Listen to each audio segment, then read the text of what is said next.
శుభోదయం అండి. నారుమంచున్నట ఓ మంచి మాట. ఈ శీర్షికన ఈ రోజున దాగాలన్నా దాగదులే. ఇదండి శీర్షిక. దాగాలన్నా దాగదులే. దాగాలన్నా దాగదులే అని దేన్నంటామండి? వృద్ధాప్యాన్ని అంటాం. నువ్వు ఎంత దాచుకోవాలని ప్రయత్నం చేసినా, దానికి ఎన్ని తుది మెరుగులు దిద్దినా, దానికి మేకప్ వేసుకున్నా, లేదా హెయిర్ డై వేసుకున్నా, లిప్స్టిక్లు రాసుకున్నా, పూసుకున్నా, బాడీ స్టిఫ్నెస్ కోసం మెయింటెనెన్స్ చేసిన ఏదైనా సరే వృద్ధాప్యం దాగదు. వృద్ధాప్యం వస్తూనే ఉంటుంది. సహజ సిద్ధంగా వృద్ధాప్యం ఆరోగ్యవంతులకైతే ఆనందకరంగా, ఆహ్లాదకరంగా ఉంటుంది. బీపీ, షుగర్, హార్ట్ అటాక్ లేదా ఇంకేదైనా జబ్బులతో ఉన్న వాళ్ళకైతే మంచాన్ని పడేస్తుంది, తీసుకెళ్ళి అమాంతం. నిజంగా చెప్పాలంటే మనం అన్ని పనులు వృద్ధాప్యం అనేటువంటి ట్రైను జీవితం అనే ప్లాట్ఫామ్ మీదకి వచ్చేలోపే మనం మన పనులన్నీ ముగించుకొని ఆ జీవితం అనే ప్లాట్ఫామ్ మీద సిద్ధంగా ఉండాలి. వృద్ధాప్యం అనే రైలు వచ్చినప్పుడు కంపల్సరిగా ఎక్కేయాల్సిందే.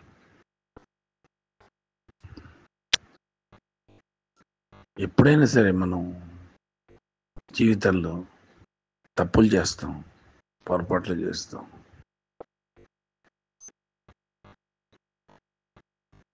ప్రతి మానవ నైజం అది. అలాగే ఆబగా ఆతృతతో అవకాశం వస్తే ఎవరు ఊరుకుంటారండి? సంపాదించుకోకుండా తపన పడిపోతుంటాడు మనిషి. సంపాదించేసేయాలి.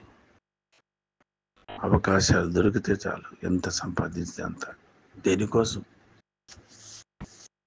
అన్నం తింటాడు అంతే తప్ప డబ్బు తింటాడా? నోట్ల కట్టలు తింటాడా? బంగారం ముద్దలు మింగుతాడా? భగవంతుడు అన్నీ తెలిసే చిన్ని బొజ్జు ఇచ్చాడు. ఆ కడుపు లేనిపోయి బొజ్జు. వాడు తక్కువవాడు కాదండి. వాడు మంచిగానే న్యాయబద్ధంగానే పుట్టించాడు. చిన్నప్పుడు మన్ని ఆరోగ్యవంతుడిగానే పుట్టించాడు తల్లి గర్భాన.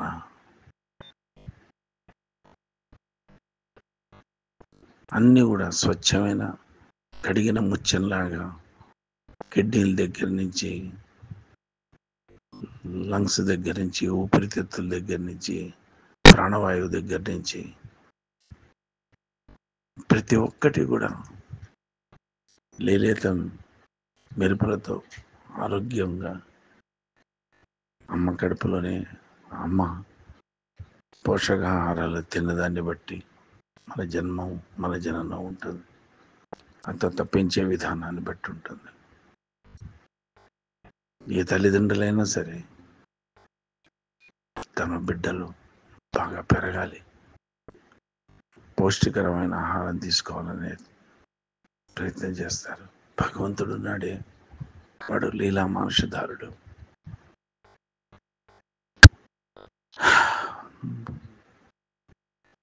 కాస్ట్లీ ఫుడ్ లేకుండా పాపం పని మనుషులు, ఇలాంటి వాళ్ళు కూలీ పనులు చేసుకునేవాళ్ళు, వడ్రంగి పని చేసుకునేవాళ్ళు, రోజువారీ పనులు చేసుకునేవాళ్ళు, బిల్డింగ్ వర్కర్స్, వీళ్ళందరూ కూడా పాపం డెలివరీ అయిపోయినా సరే చంటి పిల్లల్ని అక్కడే ఆ కన్స్ట్రక్షన్స్ దగ్గర కట్టేసేసి చెట్ల దగ్గర ఉంచి అంత పొల్యూషన్ వస్తున్నా, అంత సిమెంట్ కాంట్రాక్ట్లు, అంత కన్స్ట్రక్షన్ వస్తున్నా పాపం పెరుగుతారు పిల్లలు. తెలియదు వాళ్ళకి, పిల్లల లంగ్స్లోకి ఏదైనా చేరిపోతుంది సిమెంట్ దాన్ని, కానీ ఏమీ తెలియదు పాపం, పెరుగుతారు. లీలామానుషధారుడు భగవంతుడు. నిజం చెప్పండి, ఈ రోజున ఆసుపత్రుల పాలై ఆసుపత్రుల చుట్టూ తిరుగుతుంది. డబ్బున్నవాడా, పేదవాడు తిరుగుతున్నాడా? పేదవాడికి డయాబెటీస్ అంటే ఏంటో తెలియదు, పేదవాడికి షుగర్ అంటే ఏంటో తెలియదు. ఎందుకంటే కష్టపడే నైజాలు వాళ్ళవి. తెల్లారులేస్తే కూలి పనులు చేసుకొని, లేకపోతే పనులు చేసుకొని, పని మనుషులుగా ఉండి అవి చేసుకొని ఎక్సర్సైజ్లు బాడీకి, ఇంకా వాళ్ళ దగ్గరికి రమ్మన్నా కూడా రావు జబ్బులు. ఆకలిస్తుంది ఉదయం నుంచి పని చేస్తున్నది. ఇంకా డాక్టర్తో పని ఏంటి?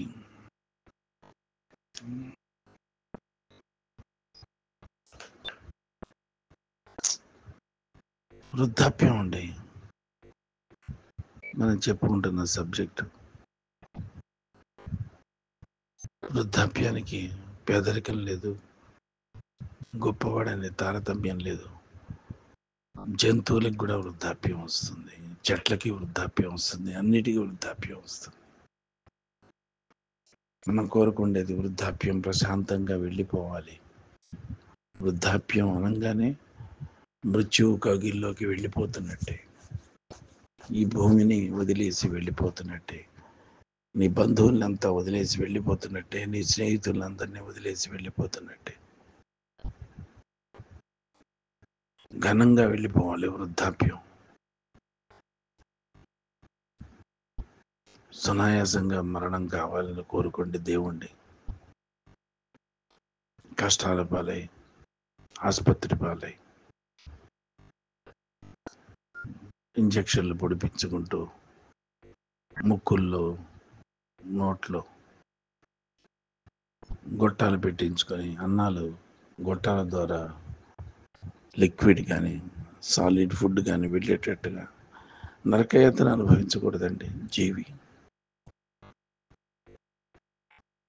అలా లేకుండా హాయిగా పడుకున్నవాడు పడుకున్నట్టు వెళ్ళిపోతే, కూర్చున్నవాడు కూర్చున్నట్టు వెళ్ళిపోతే, అంతకు మించిన అదృష్టం ఇంకోటి ఉండదు జీవితంలో. నిజంగా దేవుడు ప్రత్యక్షమై నీకేం వరం కావాలి కోరుకో అంటే,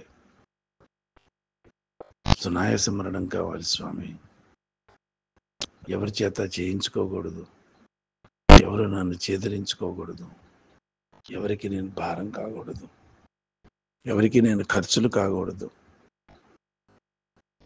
అని కోరుకుంటాడు మనిషి, ఇప్పుడున్న సగటు జీవి. అంతేగాని కార్లు కావాలి, మిద్దెలు కావాలి, బిడ్డలు కావాలి, ఇంకోటి ఏది కోరుకోడు. అందుకని దేవుడు ప్రత్యక్షంగా భయపడిపోతాడు, ఏం వరాలు కోరుకుంటాడు.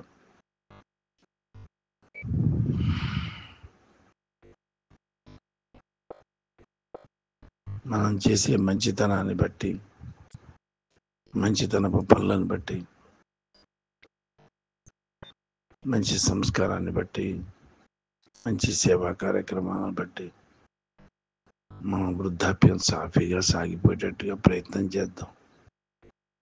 మన కర్మ మనం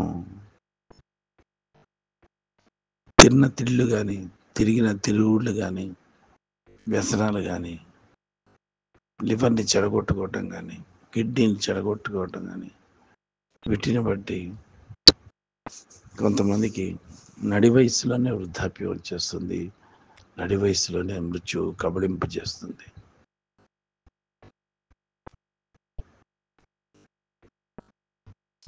వృద్ధాప్యం ఎలా ఉండాలంటే అదొక వరంలాగా ఉండాలి, శాపంలాగా ఉండకూడదు.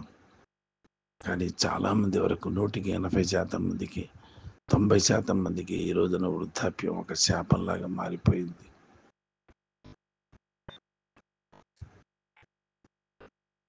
బిడ్డల ఆలనా పాలన లేక, మనవరాళ్ళ ఆత్మీయతలు లేక అల్లాడిపోతున్నారు.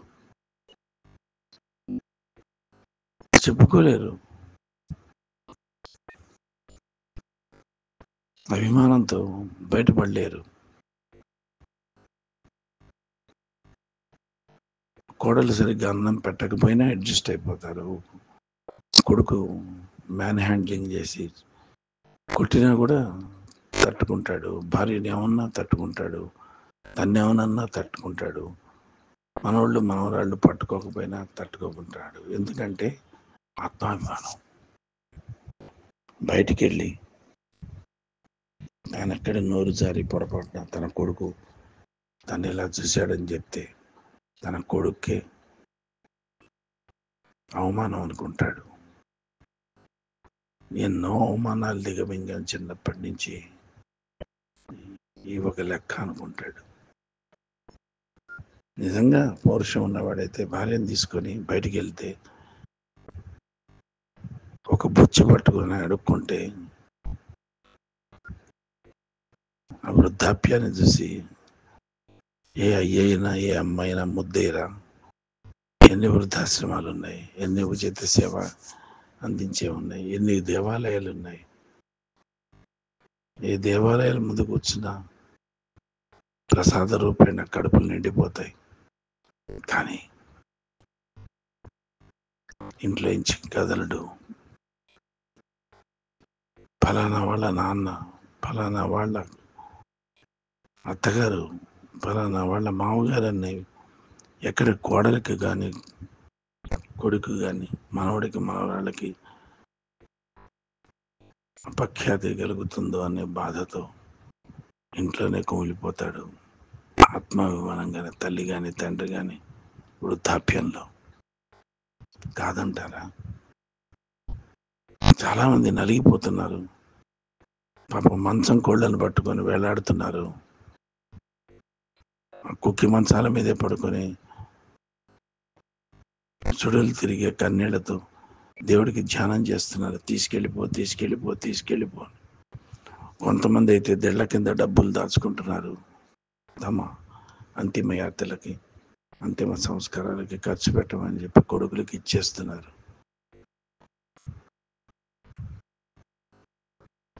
రిటైర్ అయిపోయి హ్యాపీగా ఆనందంగా గడపమని చెప్పి భగవంతుడు, ప్రభుత్వాలు, ఉద్యోగం చేసేటువంటి సంస్థలు ఇస్తే కూర్చోవట్లే. నాకు ఓపిక ఉంది, నేను సంపాదిస్తాను ఇంకా అని బయట కంపెనీల్లో అకౌంట్స్ రాసుకుంటూ, లేకపోతే గుమాస్తాగా చేస్తూ, వాచ్మెన్ ఉద్యోగం చేస్తూ సంపాదించి 4 రాళ్ళు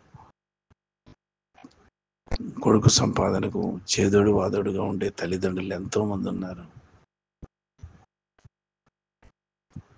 ఇప్పటికీ మమకారం చావట్లేదు. వృద్ధాప్యం వచ్చినా సరే పిల్లల మీద.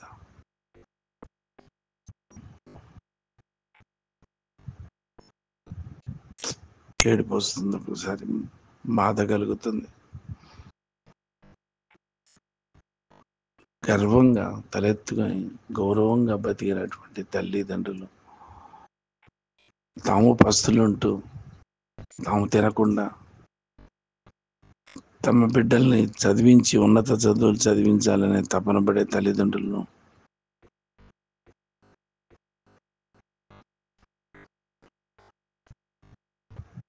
పిల్లల మీద ఎన్నో కలలు కన్న తల్లిదండ్రులు వాళ్ళ భవిష్యత్తు తారుమారైపోయిన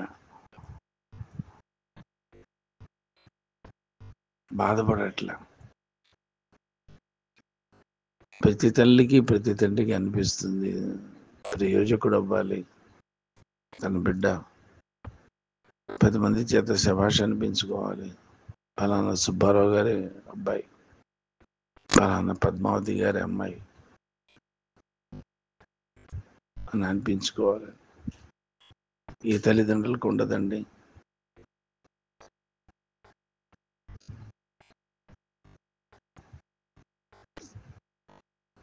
కాబట్టి వృద్ధాప్యాన్ని ఆహ్వానిద్దాం, సగౌరవంగా పిలుద్దాం. జీవితం అనే ప్లాట్ఫారం మీద నిలబడినప్పుడు, రైలు ప్రయాణం అనే జీవితంలో, ఆయు ప్రమాణంలో మన స్టేషన్కి వృద్ధాప్యం రైలు ఆగినప్పుడు సగౌరవంగా ఎక్కుదాం. సీట్లు దొరికితే కూర్చుందాం, సీట్లు దొరక్కపోతే నుంచనే ముగిద్దాం. వృద్ధాప్యం స్టేషన్లో బయలుదేరిన రైలు నేను కడదాకా తీసుకెళ్ళిపోతుంది. కాబట్టి సాధ్యమైనంత వరకు వృద్ధాప్యాన్ని ప్రేమిద్దాం, గౌరవిద్దాం, కౌగిలించుకుందాం. దేవుణ్ణి మాత్రం ఒకటే కోరుకుందాం, నాకు ఒక మంచి వృద్ధాప్యం, ఎవరికి ఇబ్బంది కలిగించకుండా, ఎవరికి ఇబ్బంది లేకుండా ఆ వృద్ధాప్యంలో సునాయాసంగా మరణించే వరం ఇవ్వు అని దేవుణ్ణి కోరుకుందాం. మనం తప్పులు చేసిన, చిన్నప్పుడు ఏం చేసినా సరే, పెద్ద వయసు వచ్చింది గౌరవంగా వెళ్ళిపోదామండి. వృద్ధాప్యంలో చాలామంది ఆత్మాభిమానం చంపుకొని, పిల్లలు అవమానించిన, పిల్లలు తిట్టిన, పిల్లలు ఇంట్లో గుడ్డు చాకరీ చేయించుకుంటున్న తల్లిదండ్రులు పడి చేస్తారు. ఎందుకంటే ఎక్కడ బయటపడితే, ఎక్కడ బయటికి వెళ్తే కొడుకు పరువు పోతుందా, కోడలు పరువు పోతుందా అని ఆలోచించే వాళ్ళలో వాళ్ళు కుమిలిపోతాం. ఇళ్లలోనే గడిపే తల్లిదండ్రులు ఎంతో మంది ఉన్నారు. పెద్ద వయసులో పిల్లలకు భయపడుతున్నారు. ఎక్కడ మాట అనిపించుకోవాల్సి వస్తుందో కొడుకు చేత అని జివ్వ చాపల్యం చంపుకుంటున్నారు. ఒక స్వీట్ తినాలనిపించిన, ఒక హాట్ తినాలనిపించిన, కాఫీ ఇంకోసారి తాగాలనిపించిన, కాస్త ఇంకొంచెం అన్నం తినాలనిపించిన మనసు చంపుకొని కోడలు పెట్టిన అన్నంతోనే సరిపుచ్చుకుంటున్నటువంటి అత్తలు, మామలు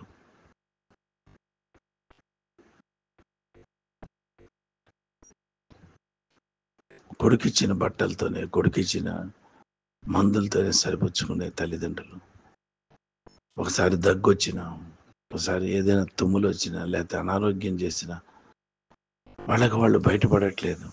ఆసుపత్రికి తీసుకెళ్ళరా, ఖర్చులతో కూడిన పని, కొడుకు ఎక్కడ విసుక్కుంటాడా భయం. మంచం మీద పడిన తర్వాత అయినా సరే ఈ కొడుకులు తీసుకెళ్తారో లేదో తెలియదు, కానీ మెడికల్ షాప్లో అడిగి 4 మాత్రలు తీసుకొచ్చి నోట్లో వేసేసి, లేకపోతే ఇదిగో ఈ మాత్రలు తీసుకో తగ్గుతుంది, మూలగద్దు అట్లా మూలుగుతుంటే డిస్టర్బెన్స్గా ఉంది మాకు అని చిన్న వాళ్ళే ఉన్నారు. రేపొద్దున నీ పరిస్థితి అంతేరా పిచ్చి వెధవ. నువ్వు వృద్ధుడు అయిపోయిన తర్వాత, నీ పెళ్ళాము వృద్ధురాలైన తర్వాత ఇంతకన్నా దైన్యంగా, ఇంతకన్నా హైన్యంగా బతికొస్తుంది. ఇది డెఫినెట్గా వృద్ధుల్ని ఎవరైతే కించపరుస్తున్నారో, తమ తల్లిదండ్రుల వృద్ధులైన తర్వాత ఎవరైతే హింసిస్తున్నారో, ఎవరైతే బాధ పెడుతున్నారో వాళ్ళకి తగిలే శాపం మాత్రం తగులుతుంది గ్యారంటీగా. నీ తల్లిదండ్రులను నువ్వు గౌరవంగా చూస్తే రేపు నీ బిడ్డలు నిన్ను గౌరవంగా చూస్తారు. నీ తల్లిదండ్రులను నువ్వు హీనంగా చూస్తే రేపు నీ కర్మ కూడా ఇంతే. ఇది శాపం. నీ తల్లిదండ్రులకు వృద్ధాప్యం ఒక వరం అనుకుంటే నీకు మాత్రం శాపంగా పరిణమించే విధంగా ఉంటుంది. కాబట్టి దిగులు పడద్దండి వృద్ధాప్యం వచ్చిందని. వృద్ధాప్యాన్ని జయించండి, ఆనందంగా స్వీకరించండి, సంతోషంగా స్వీకరించండి. అది రాచబేట మీదైనా నడవచ్చు మీరు, ముళ్ళబాట మీదైనా నడవచ్చు మీరు, ఏదైనా స్వీకరించడానికి సిద్ధంగా ఉందాం. వృద్ధాప్యమా, స్వాగతం, నీకు సుస్వాగతం. స్వస్తి. భవదీయుడు నారు మంచి